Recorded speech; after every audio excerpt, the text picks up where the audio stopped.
उमेश कुमार के ही ऑफिस में फायरिंग के मामले में पूर्व विधायक प्रणव सिंह चैंपियन के मामले में कोर्ट में चार्जशीट दाखिल कर दी गई है। हालांकि चैंपियन पर नरमी दिखाते हुए पुलिस ने बीएनएस की धारा 110 यानी कि गैर इरादतन हत्या के प्रयास और अन्य धाराओं में चार्जशीट दाखिल की है। गुरुवार को मामले की सीजेएम कोर्ट में सुनवाई हुई। हालांकि चैंपियन अभी जिला अस्पताल में ही है और व्हीलचेयर पर बैठकर कोर्ट में पेश होने पहुंचा। आपको बता दें कि चैंपियन को डॉक्टर ने पहले ही फिट घोषित किया था, लेकिन जेल जाने से बचने के लिए वो अभी तक अस्पताल में ही स्वास्थ्य लाभ के नाम पर जमे हुए हैं। वहीं चैंपियन के वकील शुक्रवार को जमानत की अर्जी दाखिल करेंगे और माना जा रहा है कि उनको कोर्ट से राहत मिल सकती है।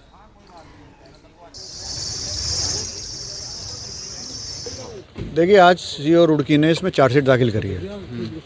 जो ये क्राइम नंबर 30/25 था कोतवाली रुड़की का, उसमें विवेचक जो पहले दूसरे थे आईओ थे, तो अब उसमें सीओ रुड़की को विवेचना दे दी गई थी।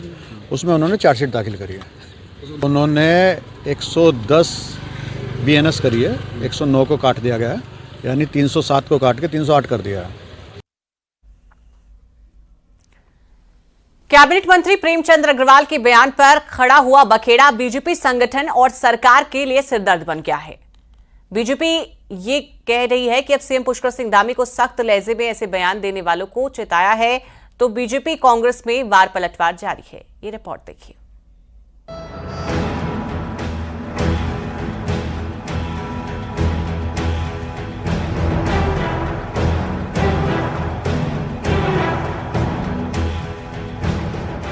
विधानसभा में संसदीय कार्य मंत्री प्रेमचंद अग्रवाल का बयान इस तरह माहौल खराब कर देगा, इसका अंदाजा किसी को नहीं था।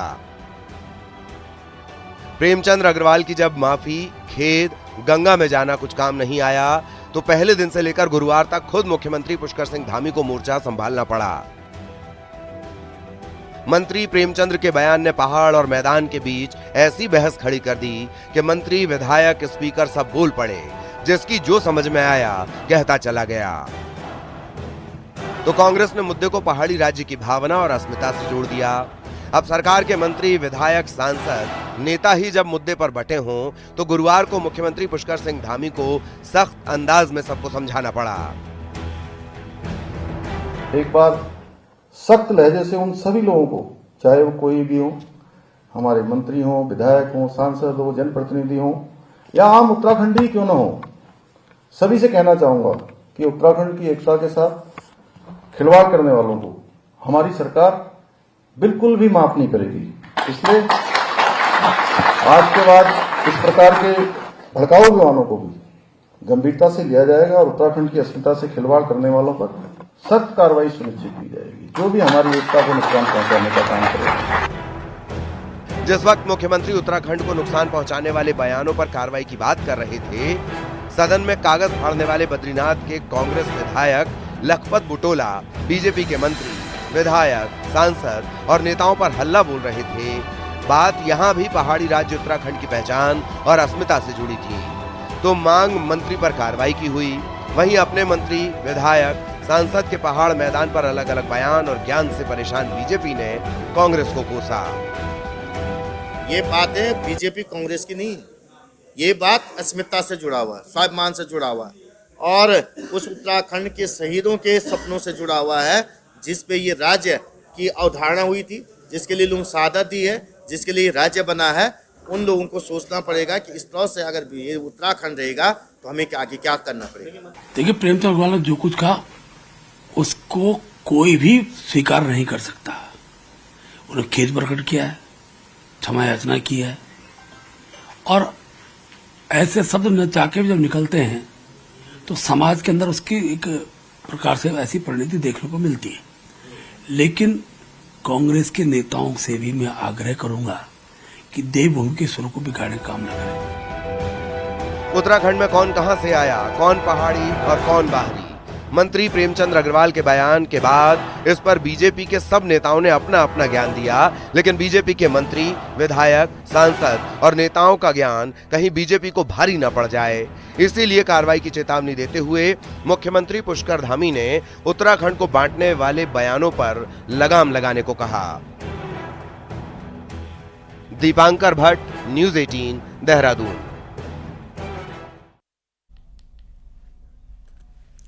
पहाड़ मैदान के बयान के बीच कांग्रेस नेता हरीश रावत का सोशल मीडिया पोस्ट सामने आया है, जिसमें उन्होंने बीजेपी नेताओं को घेरा है। हरीश रावत ने लिखा है कि उत्तराखंड के कुछ नेताओं में होड़ लगी है कि उनके पूर्वज भारत की किस हिस्से से थे। मेरे उन दोस्तों को हिमालयी हिस्से का नामकरण और जाति बोध पसंद नहीं आ रहा है। ये उसमें हीन भावना पैदा कर रहा है। मेरे इन दोस्तों के पूर्वजों को हिमालय ने अपनी गोद में पाला है, पोसा है, खिलाया पिलाया। आज मेरे दोस्त उस गोद को किराए की बताते नहीं थक रहे हैं। धन्य है कि भाजपा तेरे पास गुणी लोगों का भंडारा है।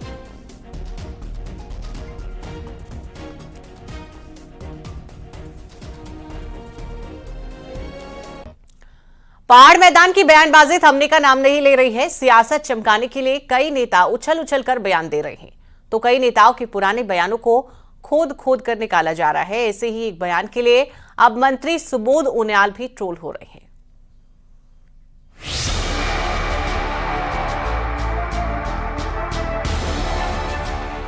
ये लोग महाराष्ट्र से हैं, हम उनियाल बिहार से हैं, बागुना बंगाल से हैं, हमारा ये भाई रविंद्र भाई ये राजस्थान से आए। ये कविता साहब बोल रही हम भी राजस्थान, हमारे एक जितने लोग सुनाया सब बहर का मुल्कों से एक बसे, और आज हम बहर भीतर था करना। ये राज्य का निर्माण में केवल पहाड़ियों को हाथ तो मारो। मंत्री सुबोध उनियाल का ये वीडियो ऋषिकेश नगर निगम के चुनाव प्रचार के दौरान का है, जब वो बीजेपी के मेयर कैंडिडेट शंभू पासवान के समर्थन में जनसभा में बोल रहे थे। शंभू पासवान बिहारी मूल के हैं। इस चुनाव में भी पहाड़ मैदान की सियासत खूब गरमाई थी। मंत्री कह रहे हैं कि जो आज उत्तराखंड मूल के हैं, एक जमाने में वो भी दूसरे प्रदेशों से यहाँ आकर बसे। मंत्री प्रेमचंद अग्रवाल का मामला उठा तो अब सुबोध उनियाल का ये बयान भी खूब ट्रोल हो रहा है। इस पर बुधवार को सफाई देते हुए मंत्री सुबोध उनियाल ने कहा कि उत्तराखंड में रहने वाले हर नागरिक उत्तराखंडी हैं। विपक्ष के कुछ लोग ऐसे मसले उठाकर अपनी राजनीतिक रोटी सेक रहे हैं और बातों को फैलाकर राज्य का माहौल खराब कर रहे हैं। निश्चित रूप से मैंने कहा कि उत्तराखंड में रहने वाला हर व्यक्ति उत्तराखंडी है, और उत्तराखंड में हमारे जनजाति के लोग जो हैं ये असली, अगर ओरिजिनल निवासी की बात करो, उत्तराखंड में निश्चित रूप से जनजाति के लोग हैं। बाकी लोग कहीं ना कहीं से माइग्रेट होकर आए, बरसों 700-800-900 साल पुराने हो गए।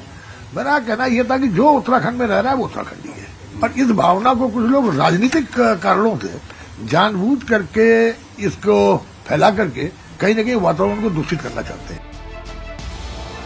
कांग्रेस का कहना है कि राजनीतिक रोटी तो बीजेपी सेक रही है। लोग देख रहे हैं कि पहाड़ मैदान बीजेपी के नेता कर रहे हैं। कांग्रेस का कहना है कि लोगों को विभाजित करने की बीजेपी की नीति रही है। उत्तराखंड के मूल स्वरूप से छेड़छाड़ होगी तो लोग सवाल करेंगे ही। राजनीतिक रोटियां कौन सेक रहा है और क्यों सेकेगा? भाई खिचड़ी पकाने का काम तो सुबोध उनियाल जी भी उसमें भागीदार है। और सच्चाई ये है कि जब प्रेमचंद अग्रवाल जी ने कोई बात कही थी सदन में, तो क्या रिकॉर्ड से उसको हटाया विधानसभा अध्यक्षा ने? सवाल ये उठता है कि बार बार प्लेन बाहर करने का काम कौन कर रहा है? अगर भाजपा नहीं कर रही है तो बता दे। पहाड़ मैदान का मुद्दा और उस पर आरोप प्रत्यारोप, सियासी गलियों से लेकर सोशल मीडिया प्लेटफॉर्म तक ट्रैफिक जाम जैसी स्थिति है। ऐसे में सियासी बयानबाजी की लड़ाई कहां जाकर थमेगी, कहां नहीं जा सकता। न्यूज़ 18 के लिए देहरादून से सुनील नवप्रभात की रिपोर्ट। और उत्तराखंड में नए चीफ सेक्रेटरी की तलाश शुरू हो गई है। मौजूदा चीफ सेक्रेटरी राधा रतूड़ी 31 मार्च को रिटायर्ड हो रही है और सरकार को करीब 2 साल बाद चुनाव भी जाना है। ऐसे में संभावित नामों पर चर्चा शुरू हो गई है। ये रिपोर्ट देखिए।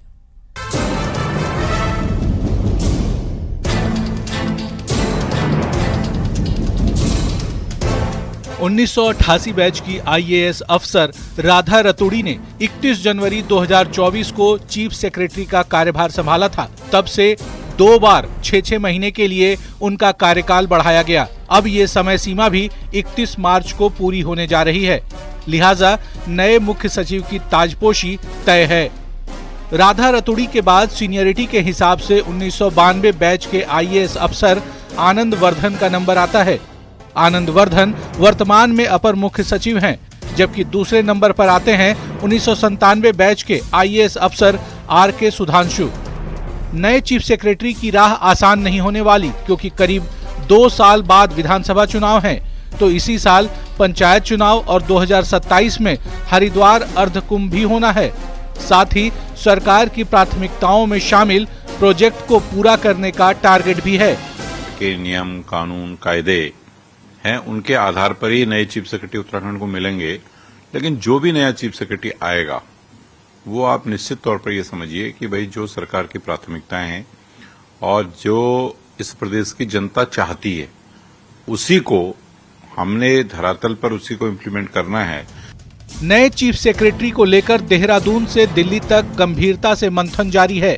माना जा रहा है कि मौजूदा चीफ सेक्रेटरी राधा रतूड़ी को सरकार रिटायरमेंट के बाद मुख्य सूचना आयुक्त या फिर राजस्व परिषद के अध्यक्ष की जिम्मेदारी सौंप सकती है। देहरादून से न्यूज़ 18 के लिए सुनील नौप्रभात की रिपोर्ट।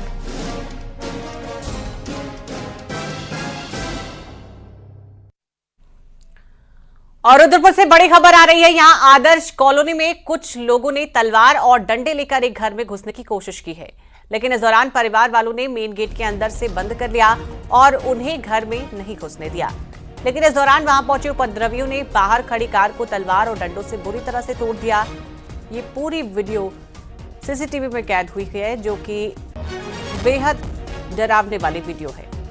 घर के बाहर खड़ी गाड़ी को तलवार और डंडे से बुरी तरह से तोड़ा फोड़ा गया, जिसके बाद अब पीड़ित परिवार ने पुलिस को शिकायत दी है और कार्रवाई की मांग की है। ये पूरी वारदात बुधवार रात की है। बताया जा रहा है कि पड़ोस का ही एक शख्स रात में गाली गलौज करने लगा, जान से मारने की धमकी देकर चला गया और कुछ देर बाद आया तो ऐसे बवाल कटा और इस पर पुलिस का कहना है कि मामले की कार्रवाई की जाएगी।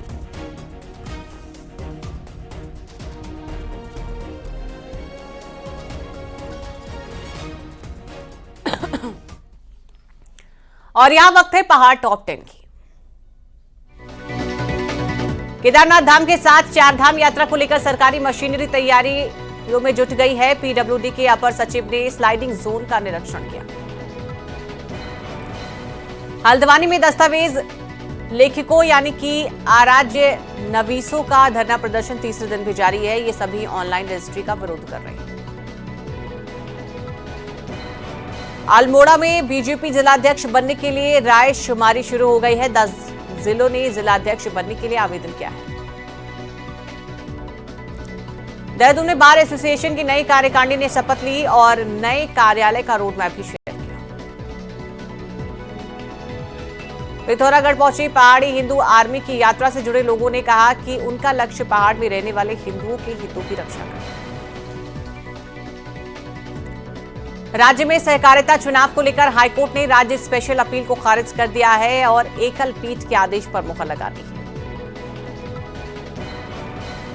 कॉर्बेट टाइगर रिजर्व में होने वाली जलीय जीव गणना को 1 मार्च तक स्थगित कर दिया गया है। ये गणना अब 1 मार्च से 3 मार्च को की जाएगी।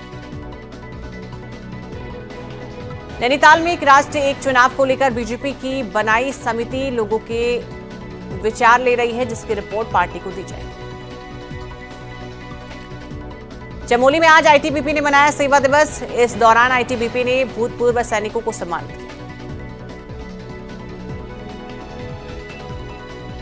कॉर्बेट टाइगर रिजर्व के कालागढ़ में ग्रासलैंड मैनेजमेंट को लेकर एक ट्रेनिंग प्रोग्राम आयोजित किया जा रहा है, जिसमें ग्रासलैंड के बारे में जानकारी दी गई। और यहां वक्त है एक बहुत ही छोटे से ब्रेक का। खबरों का सिलसिला लगातार जारी है। बड़कोट एसडीएम ने अवैध खनन के मामले में स्टोन क्रशर को सीज कर दिया है।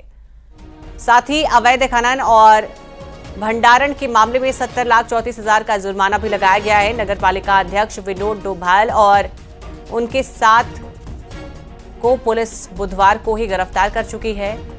दोनों को जेल भेजा जा चुका है। अवैध खनन की शिकायत पर विनोद डोभाल ने बीजेपी नेता की गाड़ी को कुचलने की कोशिश की थी। आपको बता दें कि विनोद डोभाल यमुनोत्री से विधायक संजय डोभाल के भाई हैं।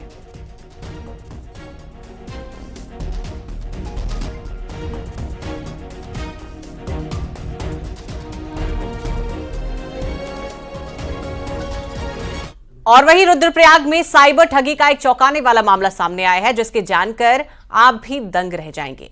यहां एक शख्स ने फर्जी डीजीपी बनकर रुद्रप्रयाग एसपी से व्हाट्सएप पर 50,000 रुपए की डिमांड कर डाली। मामला उच्च अधिकारियों से जुड़ा होने की वजह से पुलिस ने तत्काल छानबीन की तो पता चला कि जिस नंबर से मैसेज आया है वो राजस्थान का है। जिसके बाद साइबर सेल की टीम ने जांच की और करीब 1 महीने तक साइबर टीम ने राजस्थान में कई जगह दबिश दी है और 4 युवकों को धर दबोचा है। 6 जनवरी 2025 को एक अनोखा मामला हमारे सामने आया, जिसमें साइबर ठगों द्वारा डीजीपी अपने आप को डीजीपी उत्तराखंड बताते हुए स्वयं मुझे एसपी रुद्रप्रयाग को कुछ व्हाट्सएप मैसेज किए गए और उस पर कुछ पैसों की डिमांड की गई और लगभग 6 लोगों का गिराव में से हमने 4 लोगों को सक्सेसफुली गिरफ्तार किया है। कौन से जिले से गिरफ्तार किया? ये बेसिकली बीकानेर जिला जो राजस्थान का है वहां से इनकी गिरफ्तारी हुई है। और यहाँ वक्त है एक बहुत ही छोटे से ब्रेक का। खबरों का सिलसिला लगातार जारी है।